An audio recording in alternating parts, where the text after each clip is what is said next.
कहानी की शुरुआत होती है लॉस एंजल्स से। साल 2030 में एक बंदा पागलों की तरह भाग रहा था। वो बहुत डरा हुआ था। पूरा शहर उसको मारने के लिए उसके पीछे पड़ा था। यहाँ तक कि प्राइवेट कार्स के ड्राइवर्स भी सिर्फ उसी को मारने के लिए उतर आए थे। बड़ी मुश्किल से वो एक गरीब औरत के घर पहुंचता है। औरत कहती है, तुम यहाँ क्या कर रहे हो? वो आदमी चाकू निकालता है और कहता है, अगर एक लफ्ज भी मुंह से निकाला तो तेरी आंखें निकाल के उसे गोटियां खेलूंगा, बस चुप रहना। थोड़ी देर बाद जैसे ही औरत को मौका मिलता है, वो एक नेल गन निकाल के उसे मार देती है और दो आराम से लात भी मारती है, ये चेक करने के लिए कि सच में मर गया है या नहीं। तभी अचानक कुछ लोग वेपन्स लेकर अंदर आते हैं। जब वे आदमी को मरा हुआ देखते हैं तो उन्हें दुख होता है कि औरत ने उसे पहले ही मार डाला। फिर औरत मरे हुए आदमी का एक कार्ड उठाती है और अपने बेटे से कहती है, आखिरकार हम अमीर बनने वाले हैं। वो कार्ड तोड़ती है और कुछ ही मिनटों में पुलिस अंदर घुस आती है। साथ में एक रियलिटी शो की टीम होती है और अनाउंस होता है कि वो औरत $22 मिलियन जीत गई है। फिर पता चलता है कि ये एक गेम है जिसमें लाखों लोग हिस्सा लेते हैं। हर दिन एक रैंडम आदमी चुना जाता है पैसा जीतने के लिए। अगर सूरज डूबने से पहले कोई उस आदमी को मार दे तो इनाम मारने वाले को मिलेगा, और अगर कोई नहीं मार सका तो इनाम उसी आदमी का रहेगा। लेकिन शर्त यह है कि कोई आग वाली हथियार जैसे पिस्टल या राइफल यूज नहीं कर सकता। उसी दिन हमें एक लड़की दिखाई देती है, इसका नाम है कैटी। एक नाकाम एक्ट्रेस किस्मत आजमाने लॉस एंजलिस आई है ऑडिशंस के लिए। उसके साथ बैठी औरत कहती है, तुम बड़ी मासूम लगती हो, अपना ख्याल रखना बेटा, यहाँ लोग चोर हैं। कैटी कहती है, शुक्रिया नसीहत का, आप बहुत अच्छी लेडी हैं। औरत उसका हाथ पकड़ती है और कहती है, ऐसा मत कहो, तुम मेरी बेटी जैसी हो। चलो अब मैं यहाँ उतरती हूँ, गुड बाय। थोड़ी देर बाद कैटी जब अपनी कलाई देखती है तो वह शॉक हो जाती है कि उस औरत ने उसकी घड़ी चोरी कर ली। कहती है वो औरत चोर है। वह अपने ऑनलाइन बुक किए हुए कमरे में पहुंचती है। कमरे को देखकर वह परेशान हो जाती है क्योंकि जो कमरा मोबाइल पर उसने देखा था वह तो बिल्कुल अलग निकला। कमरे की मालकिन कहती है, हम अलग अलग फोटोज का इस्तेमाल करते हैं ताकि ग्राहक को फंसा सके। जैसे ही कैटी बेड पर बैठती है तो बेड नीचे गिर जाता है, लेकिन वो मजबूर थी क्योंकि इस कमरे का किराया सस्ता था। उसके बाद एला का मंगेतर आता है और एला से कहता है, देखा कल का इवेंट, कल लॉटरी का इनाम होगा $600 मिलियन। ये सुनकर कैटी हैरान हो जाती है कि ये कैसा मुकाबला है। उसके बाद वो कहती है, मेरा दिमाग मत खाओ, कमरे की चाबी दो, मुझे सोना है। वो लोग चाबी देते हैं और कैटी जाके सो जाती है। अगले दिन सुबह कैटी उठती है तो चेहरे पे पानी टपक रहा होता है। जब वह छत की तरफ देखती है तो पता चलता है कि ऊपर वाले पड़ोसी का वॉशरूम है और जिन कपड़ों में ऑडिशन देना था वो भी खराब हो गए। वो एला को कॉल करती है, ये क्या बकवास है, उठती हूँ तो लोग मेरे ऊपर पेशाब कर रहे होते हैं, कपड़े भी खराब हो गए। एला कहती है, परेशान मत हो, मेरे कपड़े पहन लो, कमरे की अलमारी में रखे हैं। कैटी सच में वही करती है और ऑडिशन के लिए निकल जाती है। अब सिर्फ आधा घंटा रह गया है ऑडिशन के लिए। जैसे ही वो ऑडिशन वाली जगह में एंटर होती है, वो देखती है कि वहाँ और भी लड़कियां ऑडिशन देने आई हैं। वो अंदर चली जाती है और सीन परफॉर्म करती है। डायरेक्टर उसे देख के कहता है, जबरदस्त, मगर दोबारा तेरा मुंह यहाँ ना देखूं। उसी वक्त अचानक कैटी का कार्ड एक्टिवेट हो जाता है। वो कार्ड निकालती है और अनजाने में गेम में रजिस्टर हो जाती है। उसे बिल्कुल भी नहीं पता ये कार्ड किस चीज का है या इसने उसका चेहरा क्यों स्कैन किया। बाद में वो गुस्से में बाहर निकलती है क्योंकि वो ऑडिशन में फेल हो चुकी होती है। जब वो जा रही होती है तो पास में बैठी लड़कियों को पता चल जाता है कि वही टारगेट है, और बस फिर क्या, पहली लड़की कुर्सी उठाती है और सीधी अपनी दोस्त के सिर पर मारती है। दूसरी लड़की को एक जूता नजर आता है, वो फौरन उसे उठाती है और झपट कर मार देती है। कैटी चीख मार के भाग जाती है, लेकिन असली समस्या तो तब होती है जब वो एक कराटे ट्रेनिंग हॉल में छुपने के लिए घुस जाती है। अब जाहिर है सारे कराटेबाज लड़के उस पर टूट पड़ते हैं और वो बेचारी अकेली सबके बीच में पिट रही होती है। कप्तान कहता है, उसे सिर्फ मैं मारूंगा। फिर वो उसे उठाता है, घुमाता है और दीवार में दे मारता है, जिससे वो लड़कियों के जिम में गिर जाती है। जैसे ही सबको पता चलता है कि वही विनर है, सब उस पर चढ़ दौड़ते हैं। वो कराटे वाले भी पहुंच जाते हैं और सब लड़ रहे होते हैं कि उसे कौन मारेगा। आखिर में कोच उसे गर्दन से पकड़ता है और कहता है, उसे सिर्फ मैं मारूंगा। और जैसे ही वो मारने लगता है तो अचानक नोएल वहां आ जाता है और कोच के कंधे पे घूंसा मार के उसे दीवार में दे मारता है। फिर वो लड़की से कहता है, डरने की जरूरत नहीं, मैं बॉडीगार्ड हूँ और अगर तुम मुझे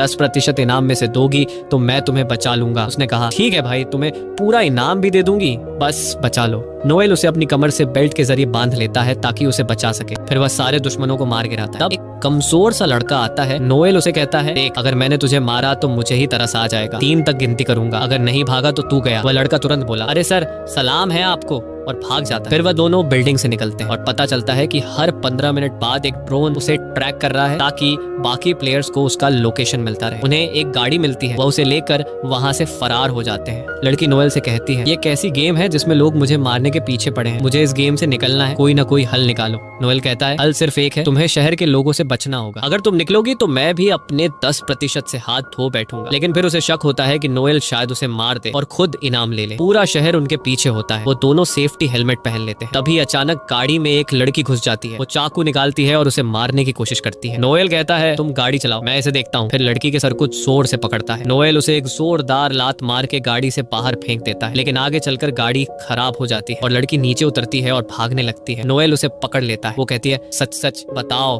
तुम मुझे मार के इनाम लेना चाहते हो ना? नोएल कहता है बिल्कुल नहीं, मैं तो तुम्हें बचाना चाहता हूँ। तब पुलिस वहाँ आ जाती है तो लड़की फौरन नोएल से कहती है पकड़े जाने से पहले कुछ कहना है। फिर वो पुलिस के पास जाती है शिकायत करने, मगर तब उसे अंदाजा होता है कि पुलिस भी असल में उसे मारने आई है। नोएल फौरन आके उसे बचाता है और वो पुलिस को चकमा दे के भाग जाती है। वो एक मैगजीन से अपना चेहरा छुपाती है। फिर जैसे ही वो कार्ड देखती है पता चलता है कि ड्रोन ने उसकी लोकेशन शेयर कर दी है और जितने भी लोग आसपास होते हैं समझ जाते हैं कि खिलाड़ी यही है। सब अपनी गन्स निकालते हैं और उसकी तलाश शुरू हो जाती है। वो एक वैक्स म्यूजियम में जाकर छुप जाती है और खुशकिस्मती से कोई उसे वहाँ नहीं देख पाता। थोड़ी देर बाद एला उसे कॉल करती है और पूछती है वो कहाँ है। वो कहती है मुझे पता है, कपड़े पहुंचाने में देर हो गई, मजबूर थी। एला कहती है कोई बात नहीं प्यारी, बस अपना लोकेशन तो बता दो। वो कहती है मैं अभी म्यूजियम में हूँ, बस किसी को बताना मत। और अभी 1 मिनट भी नहीं गुजरा होता कि एला और डेजी आ जाते हैं। एला उसे मारने की कोशिश करती है। लड़की खुद को बचाने के लिए एक डंडे से वार करती है। वो दोनों से जान छुड़ाती है और फिर उन दोनों के पीछे म्यूजियम का दरवाजा बंद कर देती है। लोगों ने उसे देख लिया। वो फौरन बस से उतरते हैं ताकि उसे मार सके, लेकिन नोएल वहाँ पहुंच जाता है और उसे वहाँ से ले जाता है। कैटी कहती है मुझसे नाराज मत होना, मैं समझी तुम मुझे मार दोगे। नोएल कहता है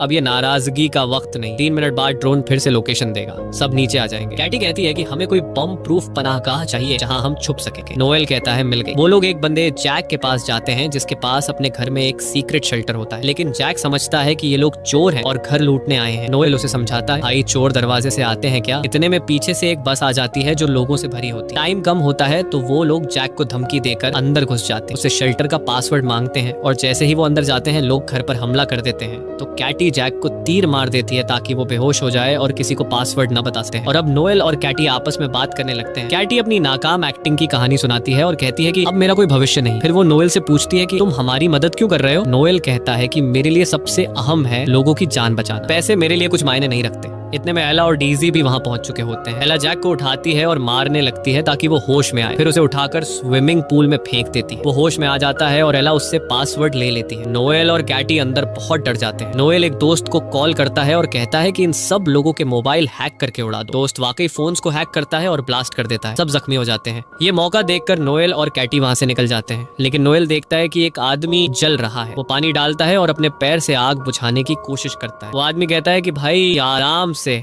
मेरी टांग तोड़ दी तुमने। बाहर निकलते ही उनका सामना एक बख्तरबंद गाड़ी और ट्रेन गार्ड्स से होता है। गार्ड्स कहते हैं कि कैटी हमारे साथ चलो वरना हम तुम्हारी लाश ही ले जाएंगे। कैटी कहती है कि ठीक है, लेकिन मेरा बॉडीगार्ड भी साथ जाएगा। गार्ड्स वहां जाते हैं और वो सब गाड़ी में बैठ जाते हैं। कैटी कंफ्यूज रहती है कि आखिर वो लोग जा कहाँ रहे हैं। गाड़ी उन्हें एक एजेंसी के हेडक्वार्टर ले जाती है, जहाँ उनकी मुलाकात लुइस से होती है जो एजेंसी का लीडर है। लुइस कहता है कि मैं हैरान हूँ कि तुम अब तक जिंदा कैसे हो। अक्सर लोग तो 15 मिनट में मर जाते हैं, लेकिन तुम सेफ हो। यहाँ तुम्हारी हिफाजत मेरी जिम्मेदारी है, लेकिन मुझे इनाम का 30% चाहिए। कैटी उसकी बात मान लेती है। फिर वे सब मेडिकल चेकअप के लिए क्लिनिक जाते हैं ताकि अपने जख्मों का इलाज करवा सके। इस दौरान कैटी नोएल को अपनी कहानी सुनाती है। वो कहती है मेरे पापा ने मुझे छोड़ दिया, मम्मी बीमार है, तभी से मैं कोई भी काम करती हूँ ताकि इलाज के पैसे जमा कर सकूं। मैं यहाँ सिर्फ ऑडिशन देने आई थी, लेकिन वो भी फेल हो गया। नोएल कहता है मैं एक वक्त फौजी था और लुइस जो अभी बाहर है वो मेरी टीम में था। एक बार मैंने एक मिशन से इनकार कर दिया जिसकी वजह से पूरी टीम मर गई, बस लुइस बचा और तभी से वो मुझसे नफरत करता है। तभी एक लड़की आती है और कैटी से कहती है लुइस तुम्हें सूरज डूबने तक एक सुरक्षित जगह पर ले जाएगा ताकि तुम जीत सको, बस अपना चेहरा इस डिवाइस पर रख दो। ये डिवाइस इसलिए था ताकि एक खास मास्क बनाया जा सके जिससे कोई भी उसे पहचान ना सके। और वाकई में मास्क बन गया, एक बूढ़े आदमी का मास्क। लेकिन नोएल को कुछ अजीब सा महसूस हो रहा था। उसने कहा मुझे लग रहा है लुइस तुम्हें अकेले में मारने का प्लान बना रहा है ताकि वो अकेला इनाम ले सके। लेकिन कैटी को उसकी बात पर यकीन नहीं आया। उसी वक्त लुइस अंदर आता है और दोनों को गैराज में ले जाता है। वहाँ लुइस कहता है कि कैटी एक गाड़ी में बैठे और नोएल दूसरी में। यही कैटी समझ जाती है कि लुइस उसे धोखा देगा। वो उसे नीचे किक मारती है। अचानक लोग अंदर घुस आते हैं ताकि उसे मार दे, लेकिन खुशकिस्मती से कोई उसे पहचान नहीं पाता। तो केटी लुइस की एक गाड़ी लेती है और निकल जाती है, मगर लुइस नोएल को पकड़ लेता है और उसे इतना मारता है कि उसकी हड्डी तोड़ देता है। जब केटी भाग जाती है लुइस उसे कॉल करता है और ब्लैकमेल करता है कि वो नोएल को मार देगा। केटी कहती है अब तुम क्या चाहते हो? वो कहता है फौरन आ जाओ शहर के बीच वाले थिएटर में। और उस वक्त सूरज डूबने में सिर्फ 16 मिनट बाकी थे, लेकिन केटी ने फैसला किया कि वो नोएल को बचाएगी क्योंकि वो कई बार उसे बचा चुका था। उसने अपने साथ पिस्तौल भी ली। वहाँ पहुंचती है तो देखती है कि नोएल जंजीरों में बंधा हुआ है। केटी कहती है अगर तुमने उसे न छोड़ा तो मैं खुद को मार लूंगी और तुम इनाम से हाथ धो बैठोगे। वह कहता है आसान है, मैं तुम्हारी अंगुलियों के निशान मिटा दूंगा और अपने लगा दूंगा। केटी कहती है जबरदस्त आइडिया, मगर मैं लाइव हूँ और सारी दुनिया देख रही है। वह कहता है अच्छा ठीक है, रिलैक्स हो जाओ और पिस्टल दो। केटी कहती है ठीक है, मगर पहले नोएल को छोड़ो और जाने दो। और जैसे ही वह खुद को मारने लगी वह कहता है रुक जाओ, मैं उसे छोड़ रहा हूँ, ये लो चाबी। और फिर कहता है अब आराम से मुझे पिस्टल दो। केटी कहती है मुझे यकीन था कि तुम्हारे दिल में रहम है, ये लो पिस्टल। मगर अचानक उसे एक और जोरदार किक मार देती है, लेकिन लोग अंदर घुस आते हैं और नोएल को बचाने से पहले कीटी को घेर लेते हैं। नोएल खुद को आजाद कर लेता है और लोइस से लड़ने लगता है ताकि वह कीटी को मार न सके। अब सूरज डूबने में सिर्फ 4 मिनट बाकी रह गए थे। इसी वक्त एक और ग्रुप अंदर आ जाता है और कीटी खुद को बड़ी मुश्किल में पाती है। वह थिएटर से भागती है ताकि कहीं सुरक्षित हो सके, लेकिन लोग पीछे पड़ जाते हैं। नोएल लोइस को जोरदार मुक्का मारता है, फिर वह थिएटर का सेट तोड़ता है ताकि कोई कीटी के पीछे ना आ सके, मगर लोइस के आदमी मानव सीढ़ी बनाकर उसके पीछे आ जाते हैं। लोइस इस तक पहुंच जाता है और उसका गला दबा लेता है, कहता है तुम्हारी मौत मेरे हाथों होगी। मगर कीटी फिसल जाती है और एक लोहे की रॉड से लटक जाती है और कीटी ने लोइस की जेब में मौजूद ग्रेनेड की पिन अपनी चाबी से निकाल ली। वह नीचे गिरती है और ग्रेनेड फट जाता है। लोइस मर जाता है और मुकाबले का समय खत्म हो जाता है। जब वह हवा में लटकी होती है लोग उसे बचा लेते हैं क्योंकि वह इनाम जीत चुकी होती है। इसके बाद जोनी आता है और उसे इनाम देता है। खुश नसीब लड़की ने इतिहास की सबसे बड़ी रकम जीत ली, 3 अरब 600 मिलियन डॉलर। दिन गुजरते हैं और वह बड़ी बड़ी कंपनियां खोलती है, बच्चों के लिए पनाहगाहें बनाती है, गरीबों की मदद करती है